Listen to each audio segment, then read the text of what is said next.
So we're just walking through the process here a little bit. So I put this front bolt in after I took my flat bar and just stuck in right here and was able to pry that forward a little bit, and that allowed this to pop in back in place where it's supposed to be.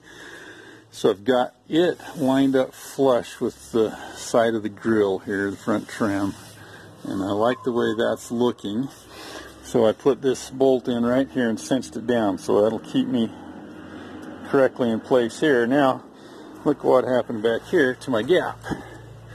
It's got that right where it should be here. Might be able to open it up just a little bit in front, but I can do that by adjusting my underneath bolt here.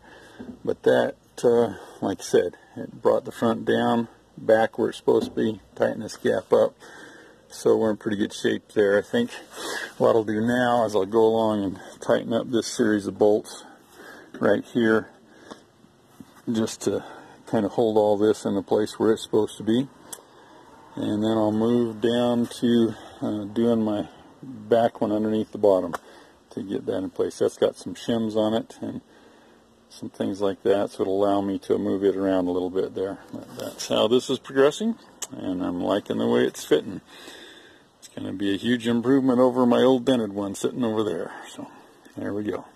So check it out, my friends. It's on there, and it looks way better than the old one. So I did come down here. Let's see, I think I told you in the last one I got these bolts in and got this, well, I got that corner lined up. Then I got things in down here, and I started tightening these bolts up along here to keep me in alignment there with that. And then I came down and I got my bottom bolt put back in, back here.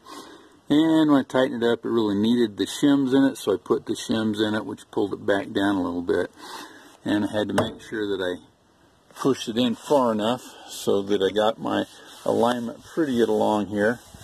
Again, if I was trying to build a show truck, I would spend a lot more time on this and work harder at getting this perfect. It's not there now, but for what I'm doing, I like it, and it's going to be great.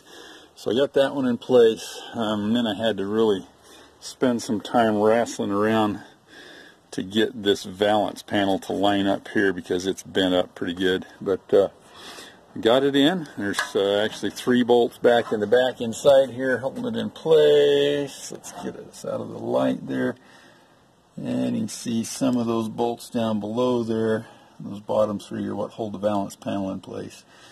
And we went up through there and we got all those in place and tightened up, and we are good to go that way. I've still got to come around here and get my headlight put back in, as well as the bezel that goes around it, and come over, and still don't have my door panel back in, so we're going to take care of that.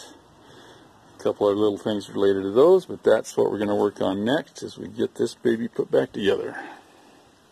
Else here that's been just invaluable to me, and the light's not going to be great because my garage door's open, but several years ago I went to my local wrecking yard because I'm finding that there's always bolts that you're missing, right? Or you break some like I did over here. I went to my local wrecking yard, took myself a couple of 5-gallon buckets, and I went around to all the cars that I could and picked up all the loose bolts that were laying around. So I've got a bucket full of SAE bolts, American threaded bolts, and then I've got another one over here that's full of metric stuff. And I have used these over and over. It's probably saved me several $100s in buying bolts over the course of working on all my projects. But just a little thought for you there. That's been well worth it. Every one of those bolts, you go down to the store and buy it, and they can be anywhere from a few cents to nearly $1 a piece. Some of those bigger ones are going to be $2 to $3, $4 bolts if you ever get to where you need them. So it's just worth it. The guys at the wrecking yard, I asked them, so what do you charge me to do that? They said, nothing. We have to go around and clean that mess up ourselves all the time.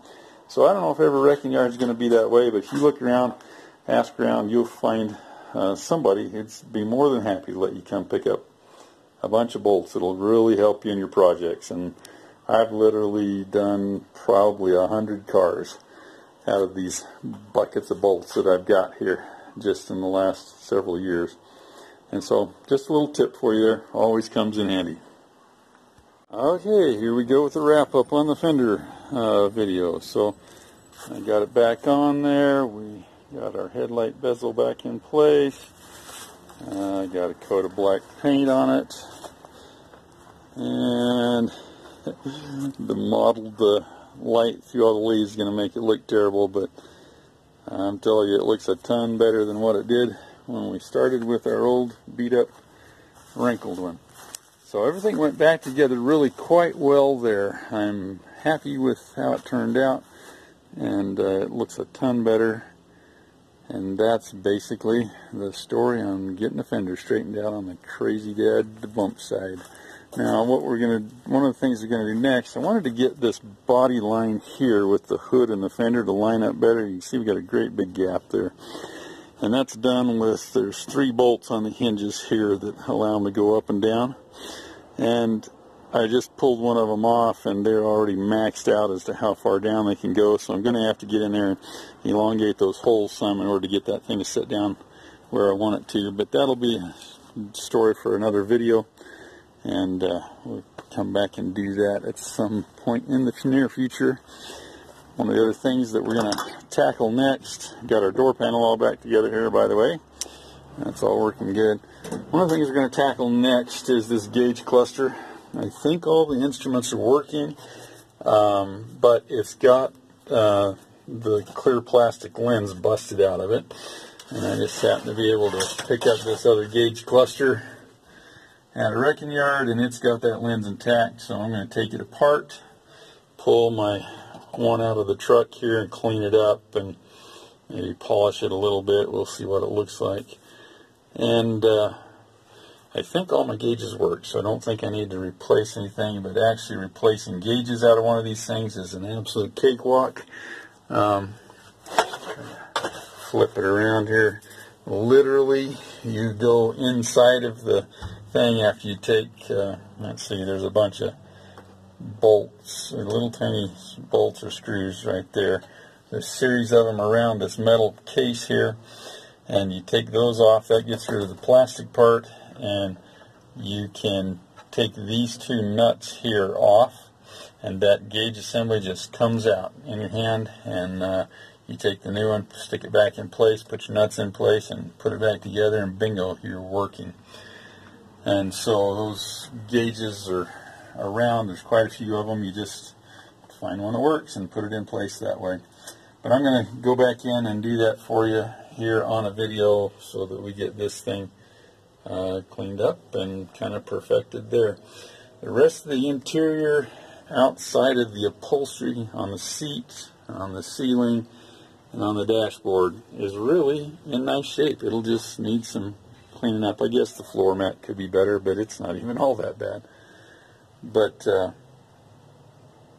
those are some different projects that we can work on at a different time. So there you go. That wraps up our Crazy Dad Bumpside fender replacement. So now you know how to do that, right? Everybody should have learned something. Here we go. We'll talk to you on the next installment.